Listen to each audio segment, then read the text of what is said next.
Bagaimana Ibu menjalankan keputusan tersebut di sekolah, terutama yang berkaitan dengan kasus-kasus yang ada dilema etikanya, Bu? Iya. Yang sama-sama benar, kemudian nilai-nilai kebajikannya pun sama-sama benar juga, Bu. Iya. Gimana, Bu? Kalau untuk dilema etika, saya ambil contoh untuk di sekolah kita ya. Ini penggunaan HP. Nah, penggunaan HP ini sebenarnya banyak sekali manfaatnya, apalagi untuk pelajar. Kalau mereka membawa ke sekolah, tentu saja ada nilai positif dan nilai negatifnya.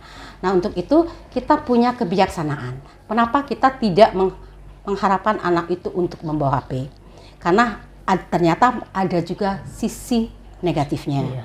Mungkin nanti saat mereka membawa HP akan digunakan untuk men-searching hal-hal yang negatif atau digunakan untuk hal-hal yang tidak mendukung kegiatan KBM belajar. Di samping itu sebenarnya bisa juga juga digunakan, misalnya kita nanti kalau misal mau ulangan itu bisa juga online, pembelajaran mereka mencari data-data melalui internet menggunakan HP seperti itu.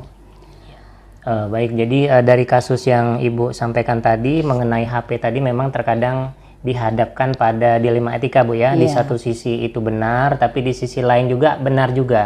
Jadi nanti itu kita perdalam lagi, Bu, di pertanyaan berikutnya.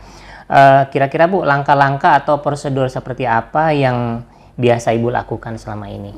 Prosedurnya, Bu? Ya, sebenarnya hal ini sudah kita bicarakan ya. Kita bicarakan bukan hanya keputusan saya, tapi ini adalah keputusan seluruh warga sekolah.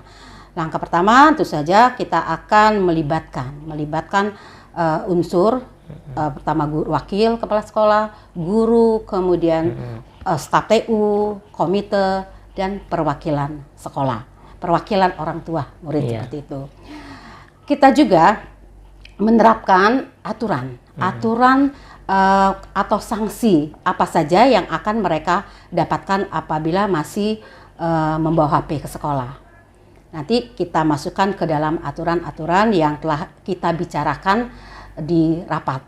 Nah, nanti di rapat kecil ya, hanya perwakilan, nanti akan kita rapatkan di rapat komite. Biasanya kita akan mengadakan rapat berjenjang dari kelas 7, 8, 9. Itu per hari seperti itu. Iya. Jadi keputusan yang Ibu ambil itu sudah melibatkan semua pihak, Bu ya. Termasuk tadi yang peraturan yang Ibu buat, semuanya sudah disepakati sehingga hasilnya pun nanti akan dapat dipertanggungjawabkan, Bu ya. Iya. Baik, berikutnya Bu, hal-hal apa saja yang Ibu anggap efektif dalam mengambil keputusan kasus-kasus dilema etika ini, Bu? Iya.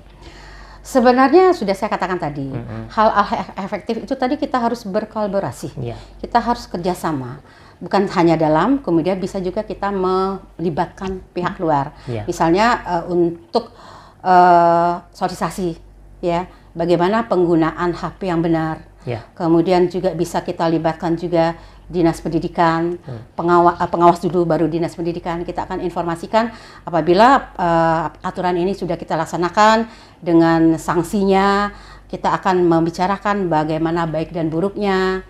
Nah, kemarin yang sudah kita laksanakan, apabila anak masih ketahuan, anak itu boleh misalnya bawa HP ya Pak ya, tapi kita punya aturan. Anak itu kalau bawa HP biasanya sebelum KBM, biasanya ada guru-guru tertentu akan menggunakan HP di kelas, karena kalau di ruang kita punya ruang komputer, tapi mungkin untuk siswa yang banyak itu tidak bisa kita gunakan, mereka boleh membawa HP, tapi biasanya kita wajibkan untuk memberikannya, menitipkannya ke guru mata pelajarannya atau ke wali kelasnya. Nah, seperti itu. Nah, apabila nantinya mereka ketahuan, kita salah satu aturannya itu adalah HP-nya itu kita sitah dulu. Dan waktunya paling lama itu 2 bulan, kemudian kita akan kembalikan. Itu tidak kita sitah di sekolah, yang ngambilnya juga orang tua dengan surat perjanjian yang telah berlaku. Ya, jadi peraturan yang membawa HP itu tidak serta-merta dibebaskan, Bu ya. Tetap ada aturan-aturan yang mengikat. Tentu saja Ibu sudah melibatkan dengan semua pihak, sehingga semua pihak tersebut wajib untuk mematuhinya, dan jika ada pelanggaran tentu sanksi yang sudah disepakati tadi harus diterima, Bu ya. Oke, Bu. Berikutnya kira-kira apa, Bu ya, tantangan yang Ibu hadapi dalam mengambil keputusan seperti tadi, Bu? Setiap kebijaksanaan itu selalu ada pro dan kontranya.